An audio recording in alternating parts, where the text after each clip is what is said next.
2 месяца назад мы рассказывали вам о группе My Own Shiva. На тот момент они собирали деньги, чтобы поехать в Германию и выступить на фестивале Wacken Open Air. Так вот, у них все получилось. Это первая рок-группа из Центральной Азии, которая вышла на эту сцену. Они поделились с нами кадрами, как все прошло.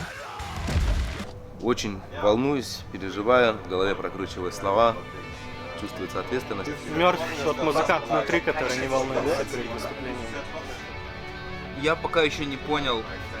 Наверное, буду волноваться прямо перед выходом на сцену. Страшно. Самое главное первую песню пережить, ну максимум первые 2.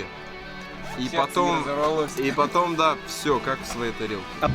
Ты прикинь, группа, которая играла в гаражах в Бишкеке, теперь выступает на Вакине. Со своей палкой-копалкой, мантией и благовониями. А? Как тебе?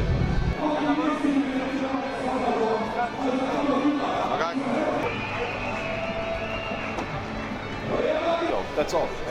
Thank you so much. Thank you so much. Что бы ты сказал себе из прошлого? Что, мужик, понадобилось буквально 10 лет. Надо не сдаваться. И это все еще начало.